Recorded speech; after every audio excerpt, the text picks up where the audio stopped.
Welcome to AM Best Audio. LIMRA, Equisoft, and Universal Conversion Technologies, also known as UCT, just released a new report assessing data readiness for AI in the life insurance industry.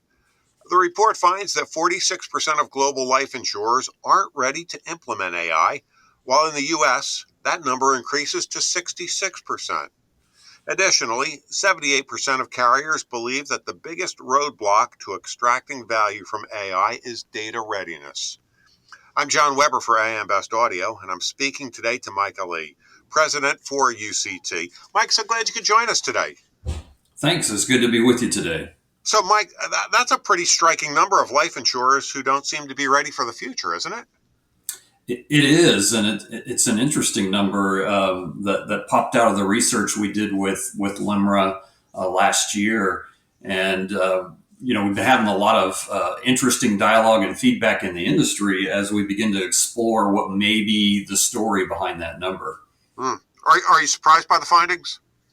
A little bit, but I think there's still a disconnect in the industry between companies in the life insurance industry have done a fair amount of their own enterprise data work that's really outside of the context of AI, because AI is still an emerging technology. While it's emerging in its use of generative AI, AI in and of itself as a technology has probably been applied in very specific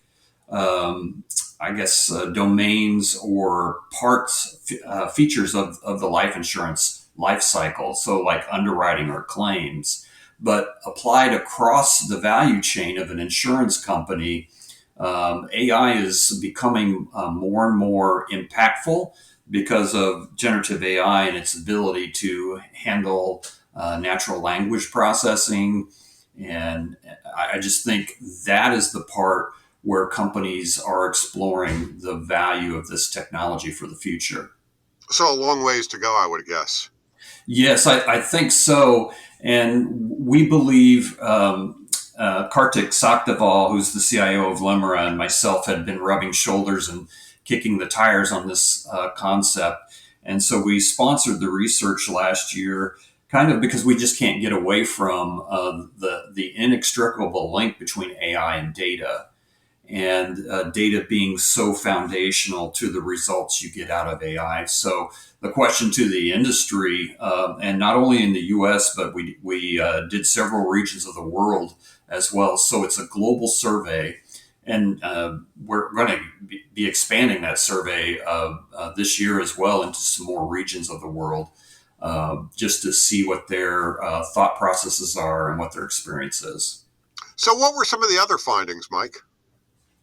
Well, what we did was we created a capability, a maturity model. It was really based around the old CMM model, the capability maturity model. And we basically took that to the data side and created a data maturity model where organizations could answer along a spectrum of how they perceived that they were ready, either at a very basic level, it's foundational, and then at the highest level of that maturity process is an optimal category. So there's like 5 categories in between there: foundational, expanding, maturing, progressive, and optimal.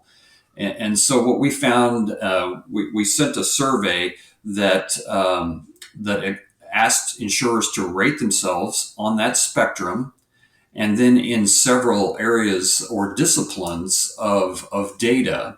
And so that was these dimensions that we came up with LIMRA's help, and it was around organizational alignment. How aligned is the organization between business and IT around how they're using data, sourcing and integration? Where does the data come from, and how is it passed around inside of the organization? Quality and integrity, obviously, probably not a lot of explanation needed there, but just how good is the data? Has it been cleansed, and has it been deduplicated? Is it ready for and fit for use? Data governance, the infrastructure, whether it be the cloud or internal, the carriers rated themselves. And then last but not least is the analytics and the performance around asking questions of the data that exists there. So we took that spectrum of areas, and carriers rated themselves, and we created these benchmark scores across the industry that were the basis for the statistics that you used as the headline to our talk here today. Customize your data experience. BestLink now offers an interactive company dashboard that provides company-level intelligence in a fast, user-friendly interface featuring interactive tables, charts, and Sparkline performance histories. Customize the dashboard tiles to prioritize the insurer ratings, data, and analytics that best support your workflow. AM Best.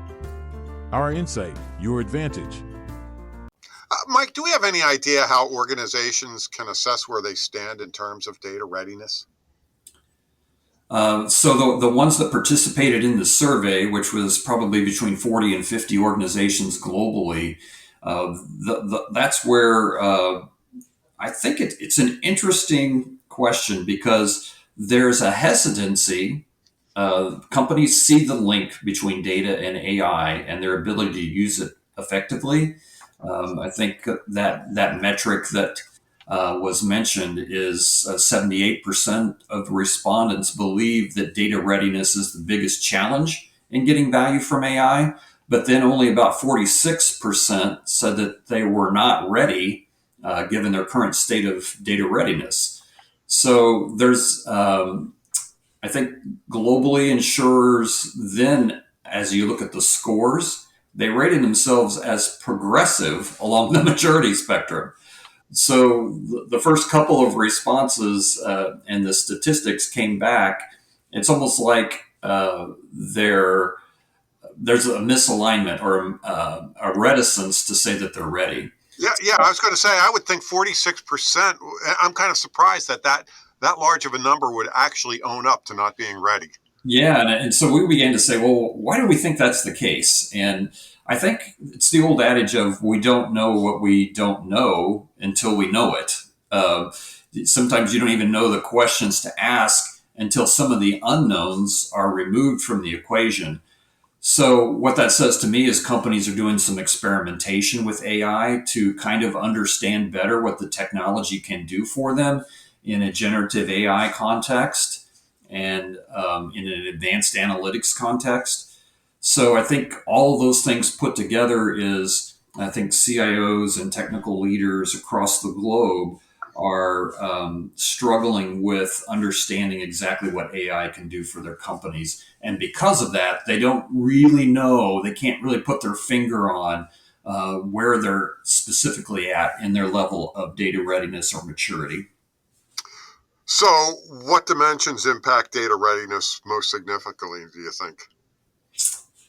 I think data readiness, as we did the global survey, one that kept kind of coming up was around sourcing and integration. Like, where does the data come from and what are we doing with it to put it into the data store? Because those are key factors. And I think what we see is that globally insurers have been using their data for a lot of reporting and aggregation techniques so that they can put all their data in one place, regardless of the administrative packages or the underwriting systems or claim systems that are used to run the business. So they're aggregating the data.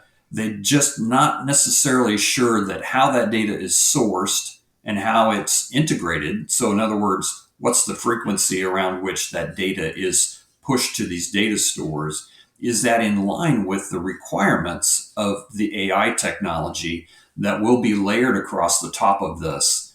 And so I think that's the next step for the industry to tackle, is what are the requirements of generative AI and AI at large that will be used by the organizations? Do they have a strategy for how they're going to use AI, which then may drive more meaningful conversations and context around sourcing and integration and around data quality and integrity? That was another area that kind of stood out in the survey, is that while we have a lot of data out there and we're reporting off of it, we know that there's some dirty data that needs to be cleaned up. in order for AI to really be powerful in the context of customer interaction. I noticed a couple times that you said it was a global survey, and you seem to be really making a point that it was a global survey. That being the case, are you finding that data capabilities vary by region? And if so, do you have any theories as to why that might be? Yeah, that's a great question. There were some unique differences between the regions. And as we boiled down the research, I think what we began to see is that regions that had higher regulatory requirements for data interaction with the regulator, we saw that those particular regions scored themselves as higher in terms of data governance, data readiness in terms of their integration techniques, and then the sourcing techniques for the data, because they've already had to deal with it in order to publish numbers to the regulators. Well, Mike, it's a fascinating survey. Thank you so much for taking the time to speak with us today and tell us all about it. Yes, you're welcome. That was Mike Allee, president of UCT, and I'm John Weber for AM Best Audio.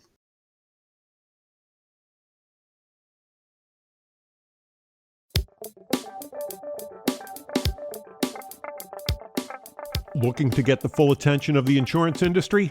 We have the platforms that will do just that. Whether it be AM Best TV, AM Best Audio, Best Review Magazine, or Best Day. Find out more by calling AM Best Advertising Sales at 908-439-2200, extension 5399, and have a great day.